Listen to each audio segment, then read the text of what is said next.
Hello, listeners. Kathy Lawless, Life Story Curator. I'm all about capturing and curating career and life stories as a meaningful way to celebrate a milestone moment like a big O birthday, anniversary, retirement, or graduation. And I'm at my best when curating photo books that move your memories from the basement or your phone or your computer to the coffee table, giving you and your family and friends access to these treasured memories for years to come. I also love curating and capturing life and career stories through this podcast series, How Did I Get Here? It's a series of interviews designed for people just starting out in their careers, people in transition, or possibly feeling stuck, and giving them access to the stories of people who have been there, done that, so that they might be inspired with some new ideas, or maybe just comforted knowing they're not alone, that everybody starts somewhere and everybody goes through times of transition and times when they feel stuck. Today, I'm very excited to be interviewing Tonia Martinez, who is the founder of Career Transformations. Welcome, Tonia. Thank you so much, Kathy. Excited to be here. Well, me too. And I got to tell you, I always love interviewing career coaches because you are right up on my listeners' alley, right? This is what they need probably. So I'm very excited to be bringing your story to them and another resource to them in terms of maybe helping them with their career transformation. We're going to pause for a moment to hear from a very happy Life Story Curator client. My name is Eleanor Allen, and I recently finished a project with Kathy about my mother's life story. And the reason I wanted to do her life story was that she's first 91 years old.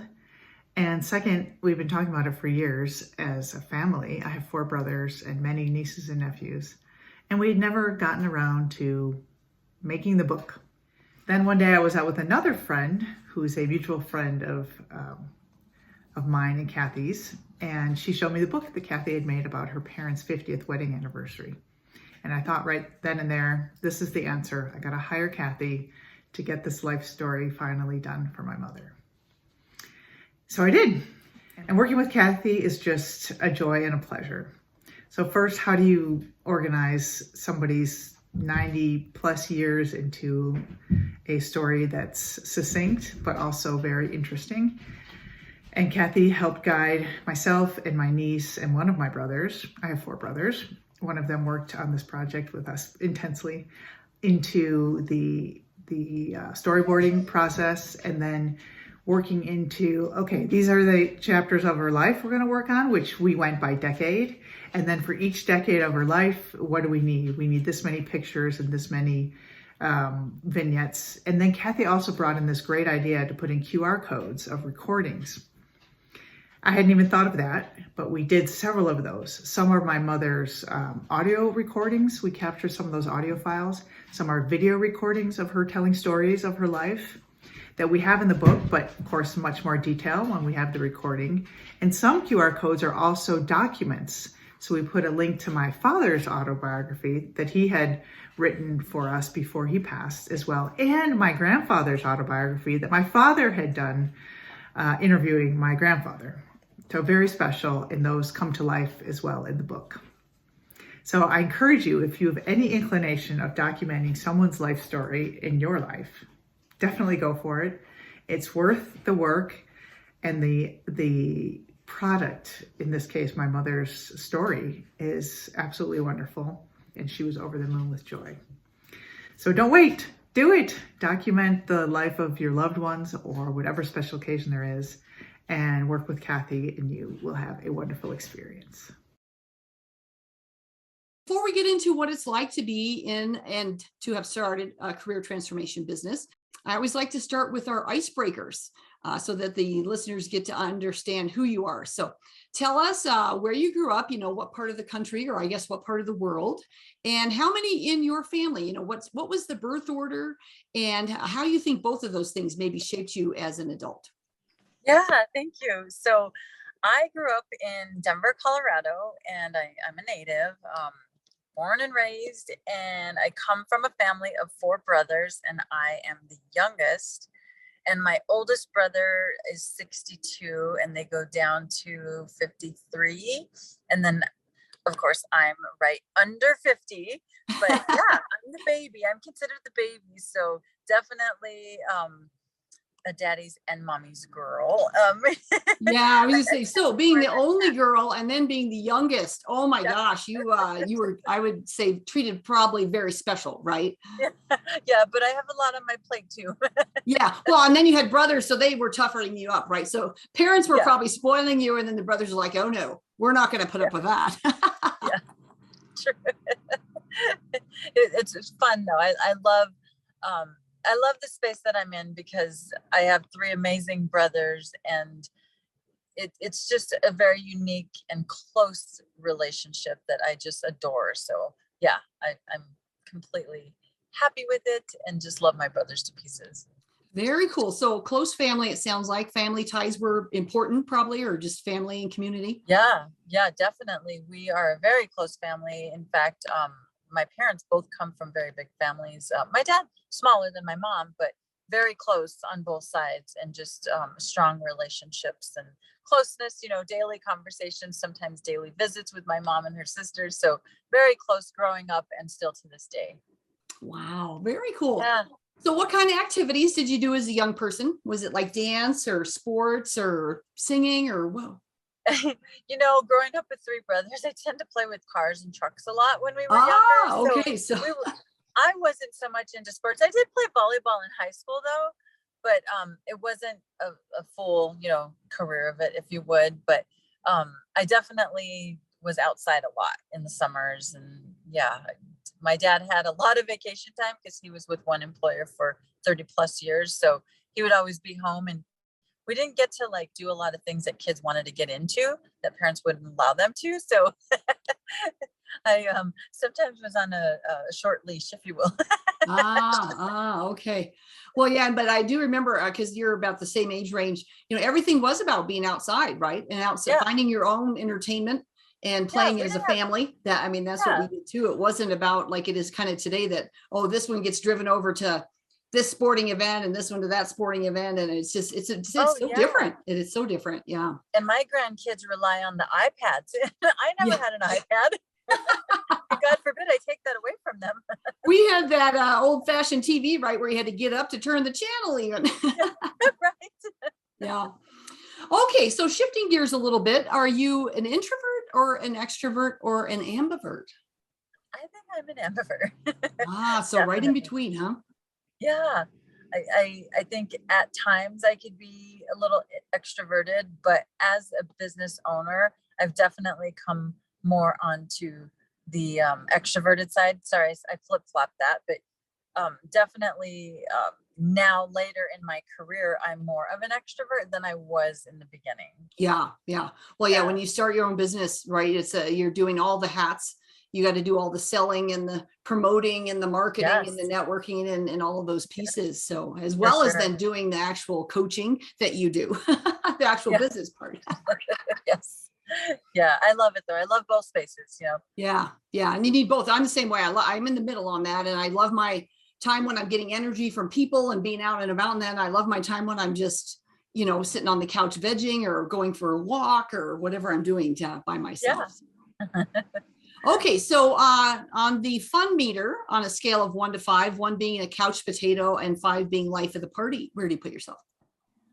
I would say I'm probably a little bit more towards the life of the party. I love to get out and have fun. I love to be around people. I'm energized by people. I love to laugh and make people laugh. And so, yeah, I do love my couch time once in a while, but especially when I want to like binge on a series of something we're watching on TV. So yeah, it's a little bit of both, but mostly I like to be out and about with people.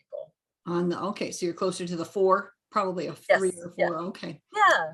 Okay. And then the same scale, 1 to 5, where are you on the risk meter in terms of 1 being low risk taker or 5 being a high risk taker?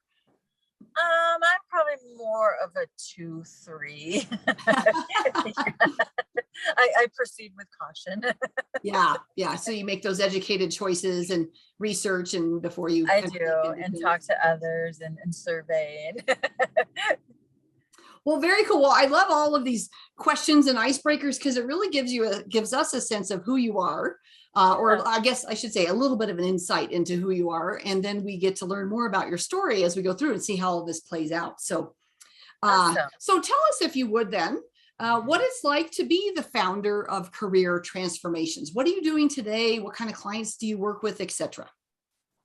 Yeah, so Career Transformations is a recruiting consulting firm and a outplacement services provider. So we help companies hire talent and we help companies offboard talent when they have to, by doing it the right way, right? So clients that I work with are typically corporate, organizations that have anywhere, I would say, from 50 to 500, if not 1,000 employees. That's kind of the sweet spot for me. But I'm always happy to work with companies that have recruiters in place or have an HR team in place, because a lot of times they're maxed out. They don't have time. They sometimes don't have the knowledge, bandwidth to do what needs to be done, right? So they outsource that, and we can partner with them, at working on one position or working on a small layoff, supporting the current HR team. So that's typically where I'm at. I'm very industry agnostic, and I love to work in new industries and kind of pick up new clients where I don't know anything about that industry. And I love the research and learning about them and learning about, the leadership team and the company overall, and the role, picking up a new role that I've never worked on. It's exciting. It keeps me challenged. And I love, being able to support various organizations versus being siloed in, say, only working on HR positions. Yeah, or actually only being in one organization maybe and handling some of these functions there. So you don't work then with individuals. I do. Okay. I actually pipeline. That's kind of, I would say, like the third area of business for me is that I pipeline talent. I'm constantly talking with individuals about positions that I'm working on. And that also translates into conversations around how their resume may look.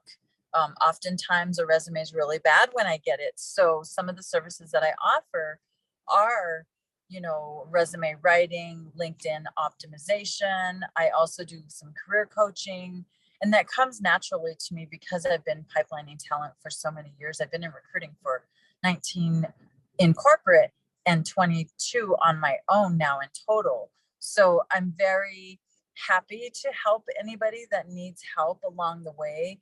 It's really my job to help them be successful. And sometimes career coaching comes into play where I work with someone on, say, interviewing skills or job searching strategies. And that to me is a big win in my heart. I love helping people at any capacity, whether it's personal or professional. But when it comes to the career, it's just really close to my heart because I'm so passionate about HR and, just developing ourselves and being ready for an interview and, selling yourself. It's not easy to do. I get it. So I love helping people do that. Yeah, it is not easy to do. And when you're in a corporate environment, many times you get that promotion or that next job, and you may or may not have even had to interview for it, let alone had to have a resume. And the next thing you know, it's 10 years, 12, 16 years, and your resume is like, well, what do I want to highlight? And so it's great to have that external objective viewpoint. And I think it's also hard, to sell yourself sometimes. And which is, when you're doing your resume, it's like, oh, that sounds so self-serving. You're like, well, it needs to be. Yeah, no, I talk with people all the time. And one thing, that I always say is, it's an opportunity to toot your own horn, which I know is not easy, but the more comfortable I can help them become, in answering that question, the more successful they'll be in the interview process, because those questions come up and you need to be able to confidently do that very effectively. Yeah. Very cool. Okay, so now we know where you are today. Let's talk a little bit about how did I get here?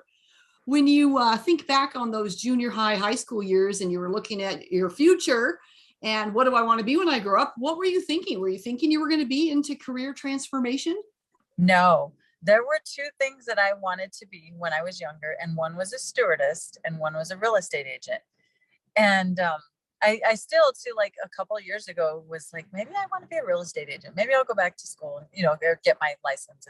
So I never did, but Stewardess kind of fell off the plate, but I definitely did not think I would be where I am today at all. I never even thought I would be in HR because I wanted to travel. I wanted to be, in the air and in different places. So yeah. And I loved homes. It was when I was younger, I loved looking at homes, and I loved people. I knew I loved people since I was like 17. But I just never thought that I would be in HR, let alone recruiting or owning my own business. So how did your career get started then? I was in retail when I was younger. I worked at several different places even through high school. I had a part-time job at Burger King, and I worked at Kmart. And, one thing throughout my career, I worked in a bank. And one thing throughout my career that I really knew was just present and I loved it was people. It was always about helping people. And that comes from my family, my roots. My parents are wonderful people. They love helping people, and brothers and aunts and uncles, and just a very giving family. And so I knew that was in my blood, and I knew that I was good at it and I enjoyed it. It brought a lot of satisfaction on many levels. So getting into HR, gosh, I was, I think 19 or 20 when I got into HR, and pretty early in my career, it's been my only professional career. So I started when I was actually in Virginia Beach for a short time. I took an HR job, and it was helping assist managers of a call center. And it was interesting because they were saving people from canceling memberships. That's what the company did. And I was in the HR department supporting, managers with interviewing and scheduling and payroll and benefits. So I got a taste of a lot of different aspects of HR, and I loved it. I loved the diversity and the just variety of work and the diversity of people that I got to work with. And it's also where I actually started working with a lot of veterans, because I was in Virginia Beach with the military at the time. And I would receive like a lot of candidates that were getting out of the military, or spouses that were married into someone in the military. So and I've been very passionate about helping veterans find jobs and career coaching. So that's kind of where I also started that side of my passion to helping people, and just having that. I would say I'm not a traditional recruiter. I'm very non-traditional. I always try to look outside of your traditional ways of recruiting. So I'm in a lot of different spaces and networking groups, and just I would say that I am a very diverse recruiter, and a lot of companies, DE&I is so important for organizations now. And I'd have to say that since I was 17 years old, I've always been a very diverse recruiter, and I've learned to tap into different resources and networks to find talent. And I think that's really important for organizations. And to me, it's giving people from different areas chances, whether it's a felon or a veteran, or it's, someone from a different company. A different culture. I love talking with people from all walks of life. Wow. So it sounds like that was kind of in your DNA and who you are before all of the requirements or the some of the regulatory things came into play that says, oh, we need to have more diverse candidates. You're like, no, we should be finding diverse candidates anyway. So real plus and kudos to you then. Yeah, I truly think it was like, I think it was all in the plan, right? In my plan. And especially when you look back now, right, you can see how all these things connect, right? But at the time, maybe it didn't make sense, but now it makes total sense. So what are some of your next steps then for your career? So you're in HR, you're loving that, things are going well for you. Do you end up getting ever laid off in your career? Or? Yeah, when I moved back to Colorado, and that was just 4 years I spent in Virginia Beach. So moved back to Colorado and jumped right back into HR, of course. And I did some recruiting for the Department of Homeland Security and Small Business Association and some other like DOI, other entities of the government, and loved that contract hiring. It was fun. It was it gave me a chance to really work with veterans again. And then I was laid off, and then I jumped into another recruiting role. So I've always been in recruiting. Unfortunately, recruiters aren't generating revenue. And the challenge with that is you can be laid off when things aren't going right, whether it's budgets, whether it's headcount.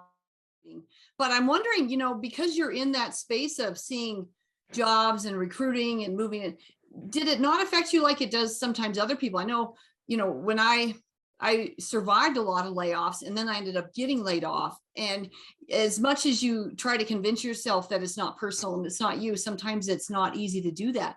Were you not affected in that way because you were in that space, or were you still affected in that way? I think it's always a little bit upsetting because you don't expect it, and being in HR, you generally know when it's coming, and because you're involved in those conversations. So you'll generally have, I guess, a little insight to that. So I think, all in total, I have been laid off 3 times, and I know wholeheartedly that it wasn't due to performance. So it doesn't bother me in that way.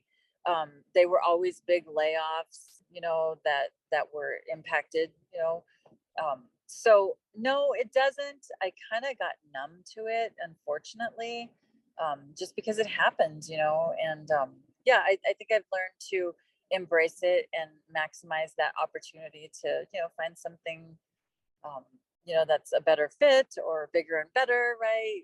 Yeah. Yeah, Yeah. I think there's lots of opportunity just depending on kind of how you look at it.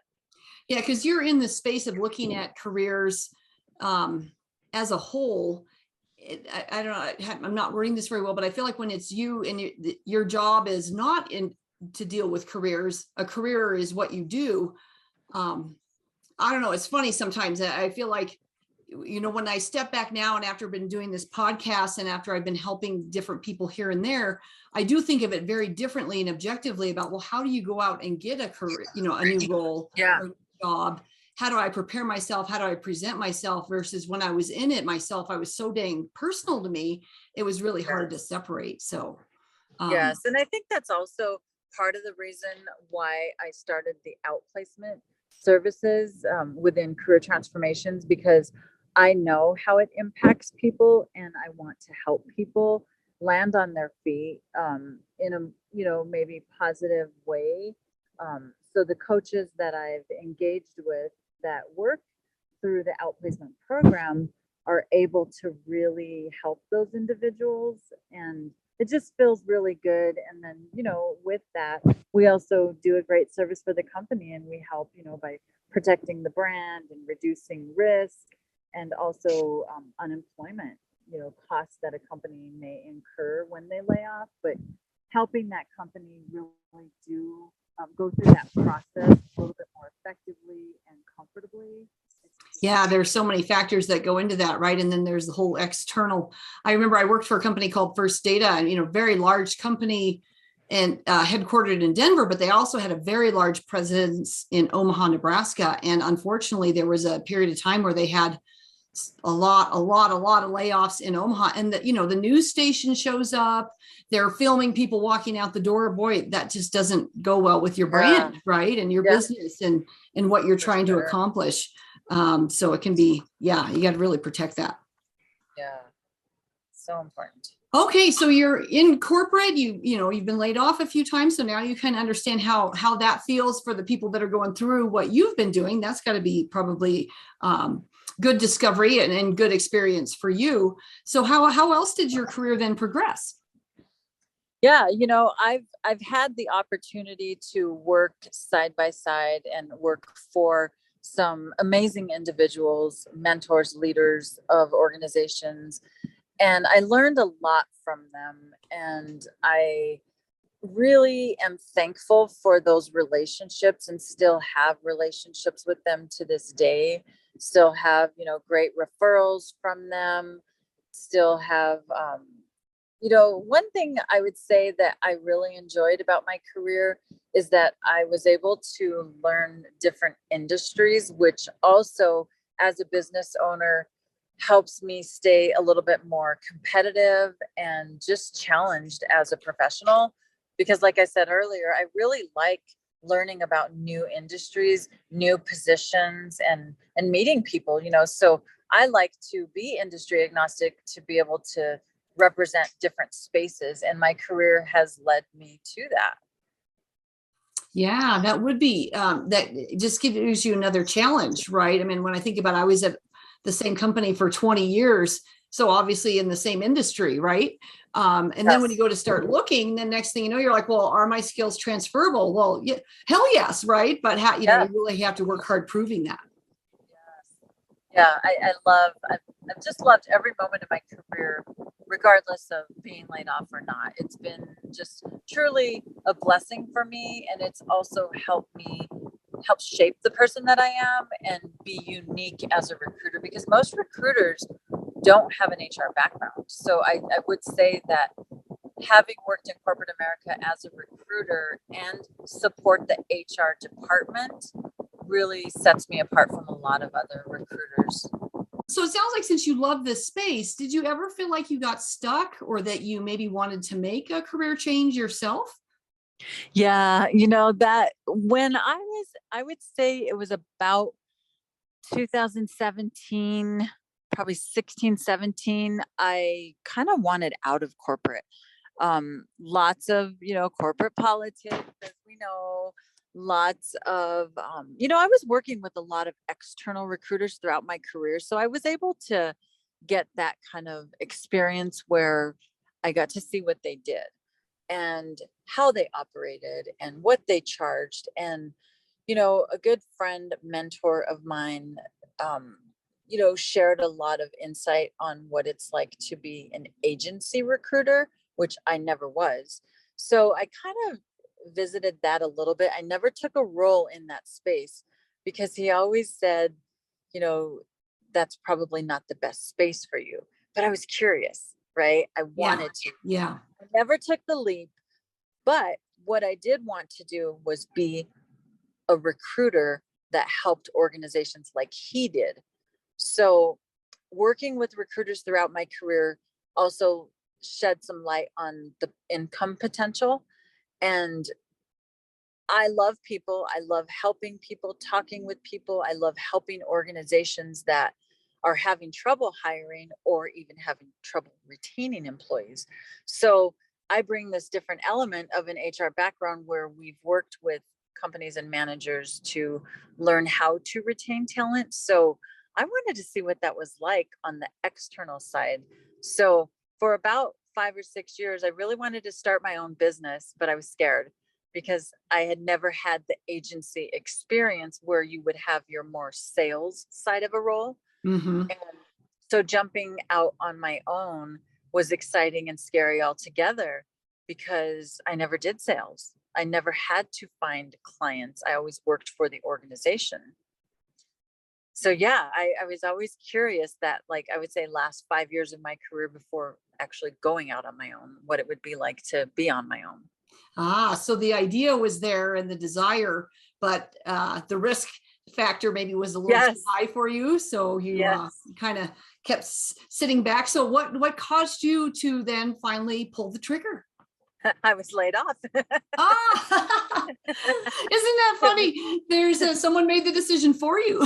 yeah, exactly. It was I was with the company for 6 months and they had just purchased a bunch of properties and they started selling the properties. So things weren't going so great. And they asked me, to stay and help kind of train some of the managers to do the interviewing on their own and handle kind of the existing rec load that we had, which I think we had like 20 or 30 positions, if not more, throughout the US. And so I stood for 3 months, and during that 3 months, I kind of put my business plan together and got a little LLC going and just kind of started doing things on the side that when that 3 months was up, I was ready to go. And it was a good experience for sure. At the end of that 3-month mark, when I had all the managers trained, most of the positions were filled, then it was time to start my business. And I really took that time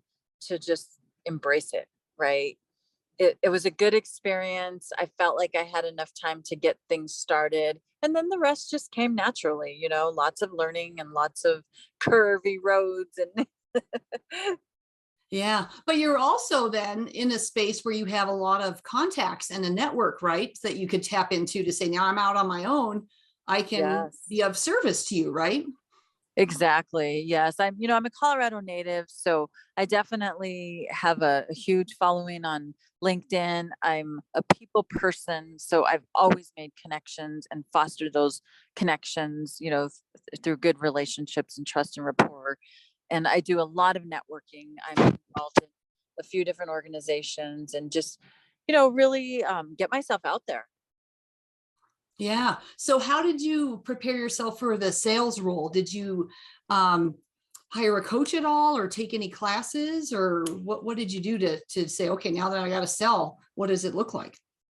Yeah, no, it was trial and error. I mean, I definitely talked to other recruiter friends and colleagues and definitely kind of picked their brain about things. And yeah, I just put myself out there right away and started talking to people and networking and I learned to network really well.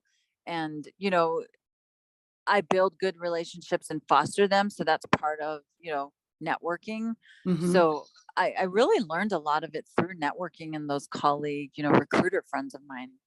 Yeah. Well, you've always been in the people business, so relating to people is what you said you was a strength. So, Yes.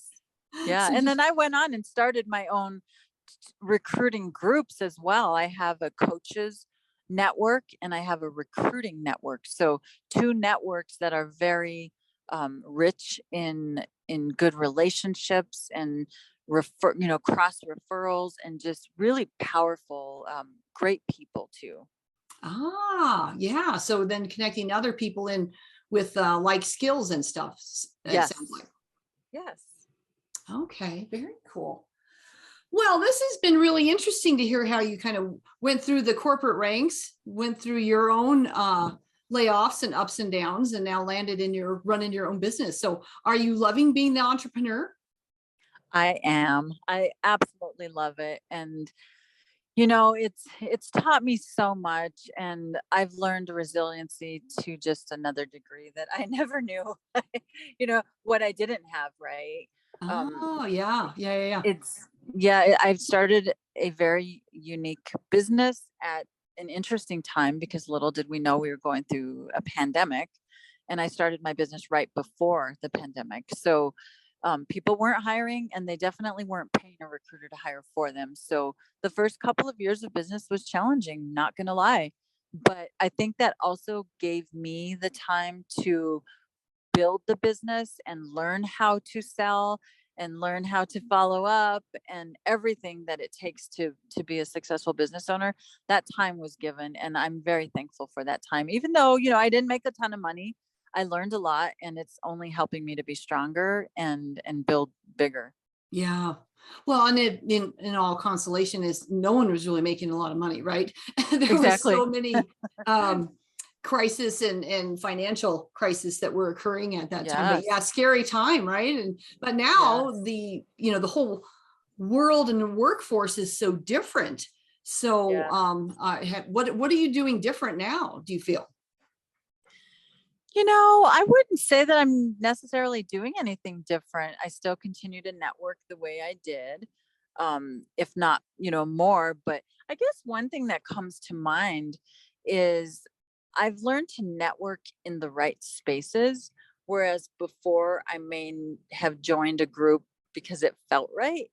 But Ah, now I'm in the space where I'm with the decision makers such as your HR directors, leadership team that are doing the hiring. Whereas before, I may have been in more of a B2C group versus a B2B group. Now I'm with HR organizations, which are your decision makers when it comes to hiring and firing, essentially.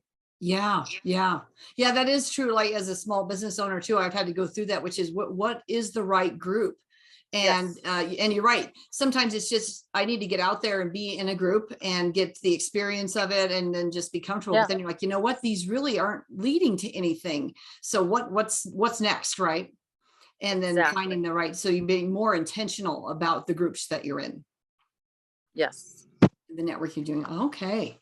Well, thank you so much for sharing your story. We do need to start wrapping up our conversation here. So I have Yes. two questions in closing. One is, or the first closing question is, when you look back on your career, what do you think served you best? You know, is it a strength, a personality, just maybe a characteristic or maybe a habit? What do you think served you best?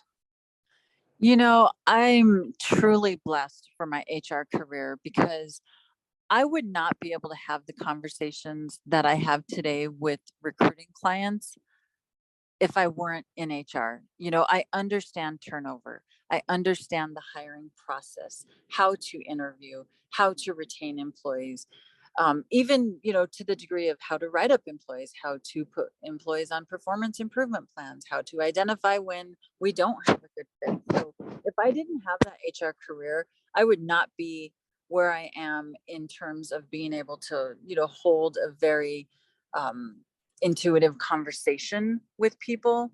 Um, you know, I'm just very thankful for my HR career. Yeah, it sounds like you've got some great experience and expertise in that area, which then makes what you're doing now maybe just so easy, right? Yes, yes. And All I've right. had so much training around different methodologies of how we interview and how we onboard and orient people. And so all of those are extremely valuable in the process of what I do. Yeah, yeah. So the hands-on experience as well as learning new experiences or new skills, new techniques, new processes. Okay, cool. Okay, so then last question. Um, any words of wisdom that really impacted you when maybe you were stuck or in transition? Or maybe these are words of wisdom that you share with some of your individual clients. What's important, you know, that I'd like to share is starting a business is not as easy as it sounds or may look. It's really difficult. And I would say that, yes, if you could have 1 year to 4 years, putting a pandemic in there, you know, if you could have that income set aside before you go out on your own.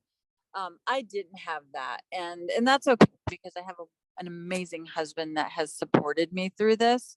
But when you're starting a business, you don't plan for a pandemic. So being able to have that reserve income to fall back on if things aren't so great in the economy would have been helpful, right? But I made it work and I'm sticking it out and I'm doing good. It's growing. It, you know, it takes a lot of time and you just have to be patient. You know, people aren't going to refer individuals or organizations to you until they know, like, and trust you. And I've learned that through networking and I know it's true. Yep, yep, yep, yep.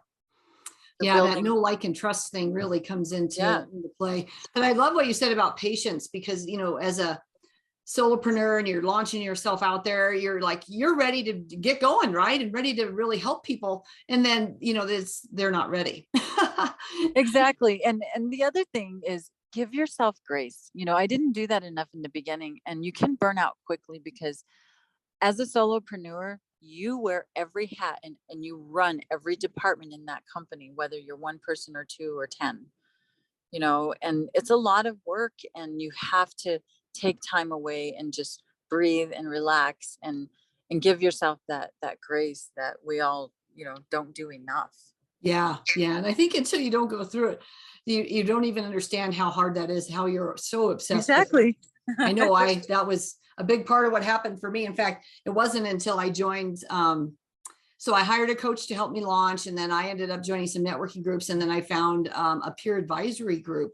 And I got to tell you, that peer advisory group has been great because that's where you can get those outside perspectives and objectives, but you can also go there and just kind of vent about stuff, right? And vent Yes. about, you know, the pieces and parts of it. Then they're also the ones saying, well, give yourself some grace. you've been Yes, doing this for how exactly. long now? And, you got to cut yourself some slack. And Exactly. it's funny because usually when you do that is when things start rolling for you. Yes. You can't force it. You can't force it at all. So, Yes. well, Tonia, thank you so much for sharing your story today and talking about your career and for the work that you do, because it's very important for all of these transitions to happen. You sound like you get to be that agent, so to speak, that helps the company, but then also then has this pipeline that can help the individuals. So thanks for being Exactly. here. Yes. Thank you so much for having me. I appreciate the time and just hearing the story. Awesome. Well, on that note, we'll go ahead and wrap up. And listeners, if you enjoyed today's interview, please subscribe below so that you'll be alerted when other interviews are published. And if you have any questions for me or for Tonia, you can find this interview on my website, lifestorycurator.com, where I will also post Tonia's social media should you want to get in touch with her. So on that note, I'll say stay safe, stay well, and let's have a great day. Take care.